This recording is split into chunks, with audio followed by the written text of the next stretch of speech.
ሰላም ጤና ይስጥልን ቤተሰቦች እንደምን አላችሁ? ዛሬ እጅግ በጣም ወሳኝና ብዙዎቻችሁ በጉጉት ተጠብቁት የነበረ መረጃ ይዤላችሁ ቀርቤያለሁ። በአሁኑ ወቅት መንግስት እያዘጋጃቸው ስላሉት አዳዲስ ኮንዶሚኒየም ቤት አማራጮች፣ የቤቶቹ ስፋት በካሬ ሜትር ምን ያህል እንደሆነ እንዲሁም ከሁሉም በላይ ደግሞ ለእያንዳንዱ ቤት የወጣውን ይፋዊ የዋጋ ዝርዝር፣ የ20% ቅድመ ክፍያ መጠን፣ የ75% የባንክ ብድር መጠን በዝርዝር የምትመለከቱበት ልዩ ቪዲዮ ነው። ዛሬ የምንወያይባቸው መረጃዎች በወሬ ወይም በግምት ሳይሆን በቀጥታ ከመንግስት ይፋዊ ሰነዶች ላይ የተገኙ ትክክለኛ መረጃዎች ናቸው። በቪዲዮ ሰነዶቹን በስክሪን ላይ ያሳየኋችሁ እያንዳንዱን አማራጭ አንድ በአንድ እንተነትናለን። ይህ መረጃ ወደፊት ዕጣ ውስጥ ለመግባት የምትፈልጉም ሆነ በአሁኑ ወቅት እየቆጠባችሁ ያላችሁ ዜጎች ልታውቁት የሚገባ ወሳኝ መረጃ ነው። በዚህ ቪዲዮ ሙሉ ትኩረታችሁን እንድትሰጡኝ ጠይቃችኋለሁ። ምክንያቱም እያንዳንዱ የካሬ ሜትር ልዩነት በዋጋው ላይ በሚሊዮን የሚቆጠር ብር ልዩነት ያመጣል። ለቻናላችን አዲስ ከሆናችሁ ሰብስክራይብ ማድረጋችሁን አትርሱ። አሁን ቀጥታ ወደ መጀመሪያው ሰነድና ወደ ዲዛይን አማራጮች እንለፍ። መጀመሪያ የዲዛይን አማራጮችን ስናይ በመጀመሪያ ስክሪኑ ላይ የሚታየውን የመጀመሪያውን ሰነድ በጋራ እንመልከት። ይህ ሰነድ የሚያሳየው የዲዛይን አማራጮችንና እያንዳንዱ ህንፃ በውስጡ ምን ያህል ቤቶችን እንደሚይዝ ነው። እቅዱ የተዘጋጀው ለጂ+10 ወይም ምድር ቤት ከነ 10 ወለል ህንፃዎች ነው። በሰነዱ ላይ 4 ዋና ዋና የዲዛይን አማራጮች ተቀምጠዋል። 4 ዋና ዋና የዲዛይን አማራጮች። የመጀመሪያው አማራጭ 1 ጂ+10 ሲሆን ይህ አማራጭ ባለ 1፣ ባለ 2 እና ባለ 3 መኝታ ቤቶችን ይይዛል። ባለ 1 መኝታው የቤቱ ካሬ 45 ሲሆን የጋራ መገልገያውን ኮሪደርና ደረጃ ጨምሮ ጠቅላላ ስፋቱ 56.7 ካሬ ሜትር ነው። በአንድ ወለል ላይ 2 ቤቶች ሲኖሩ በጥቅሉ በህንፃው ላይ 22 ባለ 1 መኝታ ቤቶች ይገነባሉ ማለት ነው። ባለ 2 መኝታ ቤቶች ስንመለከት የካሬው መጠን 60 ካሬ ሜትር ሲሆን ጠቅላላ ስፋቱ 75.6 ካሬ ሜትር ነው። በአንድ ወለል ላይ 5 ቤቶች ሲኖሩ በጠቅላላው 55 ባለ 2 መኝታ ቤቶችን ይይዛል ማለት ነው። ባለ 3 መኝታው የቤቱ ስፋት 75 ሲሆን ጠቅላላ ስፋቱ 94.5 ካሬ ሜትር ነው። በአንድ ወለል ላይ 3 ቤቶች አሉ። በጥቅሉ 33 ቤቶች በህንፃ ውስጥ ይኖራሉ ማለት ነው። ይህ ማለት በአማራጭ 1 መሰረት በአንድ ወለል ላይ 10 ቤቶች በጠቅላላው በአንድ ህንፃ ውስጥ 110 ቤቶች ይኖራሉ ማለት ነው። አማራጭ 2 ስንመለከት አማራጭ 2 ሁለት አማራጮች አሉት። አማራጭ 2 ሁለት አማራጮች አሉት። ይህ አማራጭ የመጀመሪያው የአማራጭ 2 የስቱዲዮ ክፍልን አካቶ የያዘ ነው። ስቱዲዮ የቤቱ ካሬ 25 ካሬ ሜትር ነው። ጠቅላላ ስፋቱ ወደ 30 ካሬ ሜትር ይጠጋል። በአንድ ወለል ላይ 1 ቤት አለ። በህንፃው ደግሞ 11 ቤቶች ይኖራሉ ማለት ነው። ባለ 1 መኝታ ቤቱን በዚህ አማራጭ ስንመለከት የቤቱ ካሬ 37 ካሬ ሜትር ነው። ጠቅላላ ስፋቱ ወደ 44.2 ካሬ ሜትር ነው። በአንድ ወለል ላይ 2 ቤቶች አሉ። በህንፃው ላይ ደግሞ 22 ቤቶች ይገኛሉ።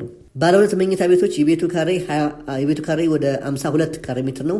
ጠቅላላ ስፋቱ 62.1 ካሬ ሜትር ነው። በዚህ ወለል በአንድ ወለል ላይ 5 ቤቶች ሲኖሩ በህንፃው አጠቃላይ 55 ቤቶች ይገኛሉ።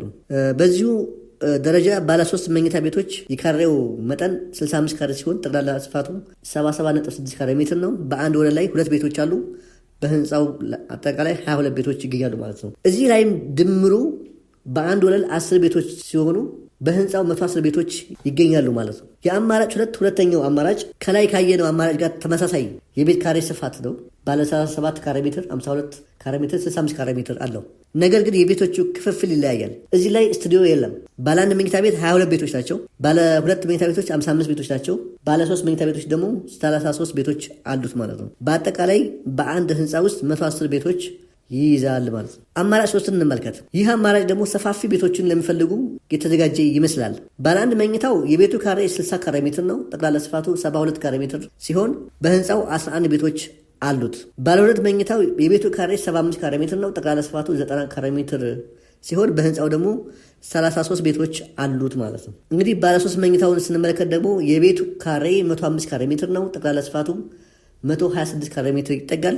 በአንድ ወለል ላይ 6 ቤቶች አሉ። በጠቅላላው ህንፃው ውስጥ 66 ባለ 3 መኝታ ቤቶች ይኖራሉ። በጥቅሉ እዚህም ውስጥ ህንፃ ውስጥ 110 ቤቶች ይኖራሉ ማለት ነው። አሁንም ደግሞ ሁላችንም ወደምንፈልገውና በጣም ወሳኝ ወደሆነው ሁለተኛው ሰነድ እንለፍ። በዚህ ሰነድ የምናየው የክፍያ አማራጮችና የዋጋ ዝርዝር ይሆናል። ይህ ሰነድ የዋጋ ዝርዝር የ20% ቅድመ ክፍያና ዳውን ፔመንት እና የ75% የባንክ ብድር መጠንን በዝርዝር ያስረዳል። እነዚህ ዋጋዎች የተሰሉት በ1 ካሬ ሜትር የህንፃ ዋጋ 35,000 ብር ላይ ተመስርቶ ነው። ህንፃዎቹ ጂ+10 ወይም 12 ባለ 10 ፎቆችና ባለ 12 ፎቆች ናቸው ማለት ነው። እያንዳንዱን አማራጭና ጠቅላላ ዋጋውን በዝርዝር እንመልከት። በአማራጭ አንድ ስር ያሉ ቤቶች ዋጋ ባለ አንድ መኝታ የጠቅላላ ስፋቱ 56.7 ካሬ ሜትር ከሆነ ጠቅላላ ዋጋው 1.9 ሚሊዮን ብር አካባቢ ይጠጋል ማለት ነው። የዚህ 20% ቅድመ ክፍያ በባንክ ማስቀመጥ የሚገባችሁ 496 ሺህ ብር 289.00 ብር ማስቀመጥ አለባችሁ ማለት ነው። ይህን ስታስቀምጡ ባንክ 75%ቱን 1.4 ሚሊዮን ብር ያበድራቸዋል ማለት ነው። ባለ ሁለት መኝታ ቤቱን ደግሞ የምትፈልጉ የጠቅላላ ስፋቱ 75.6 ካሬ ሜትር ነው። ጠቅላላ ዋጋው 2.6 ሚሊዮን ሲሆን የ20%ቱ 661 ሺህ ብር አካባቢ ባንክ ተቀማጭ መደረግ አለበት። 20%ቱ ይህን ስታስቀምጡ 75%ቱ የባንክ ብድር 1,985,156 ብር ባንክ ያበድራቸዋል ማለት ነው። በዚሁ አማራጭ ባለ 3 መኝታ ቤቱ የጠቅላላ ስፋቱ 94.5 ካሬ ሜትር ነው። ጠቅላላ ዋጋው ወደ 3.3 ሚሊዮን ሲሆን 20% ቅድመ ክፍያው ወደ 827,148 ብር ይሆናል። ከባንክ የምትበደሩት 75% 2.4 ሚሊዮን ይደርሳል ማለት ነው። በአማራጭ ሁለት ከተቀመጡት የቤቶች ዋጋ አነስ ያሉ እና ስቱዲዮን የያዙ ናቸው። ስቱዲዮ የጠቅላላ ስፋቱ 30 ካሬ ሜትር ነው። ጠቅላላ ዋጋው ወደ 1.05 ወይም 1 ሚሊዮን 50 ሺህ ብር ይሆናል ማለት ነው። የዚህ 20% ቅድመ ክፍያው 262,500 ብር ባንክ 20% ቅድመ ክፍያ ማስቀመጥ አለባችሁ። ይህ ስታስቀምጡ 75%ቱን ማለትም 787,500 ብሩን ባንክ ያበድራቸዋል ማለት ነው። ለስቱዲዮ ነው ይሄ።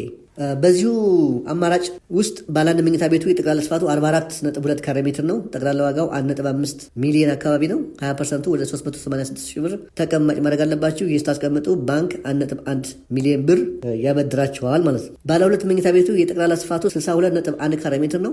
ጠቅላላ ዋጋው ደግሞ ወደ 2.1 ሚሊዮን ብር ሲሆን 20%ቱ ወደ 543 ሺህ ብር 350 ብር ተቀማጭ ማድረግ ይኖርባቸዋል። የዚህን 75% ደግሞ 1.6 ሚሊዮን ብር ባንክ ያበድራቸዋል ማለት ነው። ባለ 3 መኝታ ቤቱ የጠቅላላ ስፋቱ 77.6 ካሬ ሜትር ነው። ጠቅላላ ዋጋው 2.7 ሚሊዮን ብር ሲሆን 20% ቅድመ ክፍያው 679,187 ብር ይሆናል ማለት ነው። ይህን ባንክ ስታስቀምጡ ቅድመ ክፍያውን 75%ቱን ቀሪው 2 ሚሊዮን ብር ባንክ ያበድራቸዋል ማለት ነው። በአማራጭ 3 ስር ያሉ ሰፋፊ ቤቶች ዋጋ ስንመለከት ባለ አንድ መኝታ ቤት የጠቅላላ ስፋቱ 72 ካሬ ሜትር ነው። ጠቅላላ ዋጋው 2.5 ሚሊዮን አካባቢ ይሆናል። 20% ቅድመ ክፍያው 630 ሺህ ብር አካባቢ ነው። ከባንክ የምትበደሩት ወደ 1.8 ሚሊዮን ብር ይጠጋል ማለት ነው። በዚሁ በአማራጭ 3 ስር ባለ 2 መኝታ ጠቅላላ ስፋቱ 90 ካሬ ሜትር ነው። ዋጋው 3.1 ሚሊዮን ብር ሲሆን የ20% ቅድመ ክፍያው 787,500 ብር ይሆናል ማለት ነው።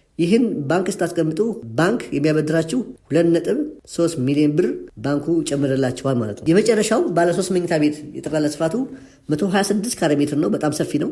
ጠቅላላ ዋጋው 4.4 ሚሊዮን ብር ነው። 4.4 ሚሊዮን ብር። ይህን ቤት ለመግዛት 20% ቅድመ ክፍያ የሚሆነው 1.1 ሚሊዮን ብር ባንክ ማስቀመጥ አለባቸው በመጀመሪያ ደረጃ። ይህን ስታስቀምጡ የ4.4 ሚሊዮን ብሩን 75% 3.3 ሚሊዮን ብሩን ባንክ ያበድራችኋል ማለት ነው። ውድ ተመልካቾች ዛሬ እዚህ ጋር በጣም ልታስታውሱት የሚገባ ትልቅ ማሳሰቢያ አለ።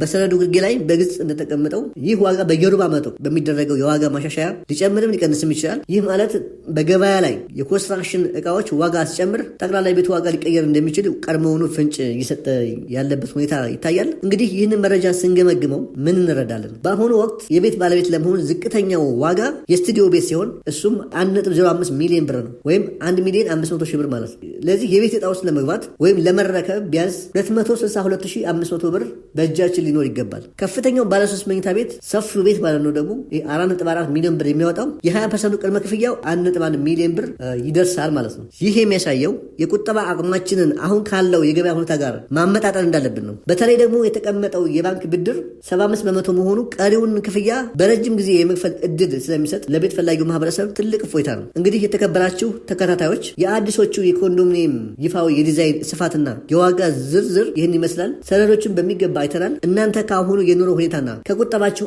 አንጻር የትኛው አማራጭ ይስማማችኋል ብላችሁ ታስባላችሁ? ዋጋው ተመጣጣኝ ነው ወይስ ይወደዳል? ሀሳባችሁና ጥያቄዎቻችሁን ከታች ባለው የአስተያየት መስጫ ኮሜንት ሴክሽን ላይ አስፍሩልኝ። እያንዳንዱን ኮሜንት እያነበብኩ ምላሽ የምሰጥ ይሆናል። ውይይቱን እዚያ እንቀጥላለን። ይህ መረጃ ለብዙዎች እንዲደርስ ቪዲዮውን ላይክ እና ሼር ማድረጋችሁን አትርሱ። ለቻናሉ አዲስ የሆናችሁ ደግሞ ሰብስክራይብ በማድረግ ቤተሰብ እንሁን። በቀጣይ ቪዲዮ ሌላ አዳዲስ መረጃዎችን ይዤ እስከመለስ ድረስ ሰላምና ጤና ለእናንተ ይሁን። ይሁን። ቻው።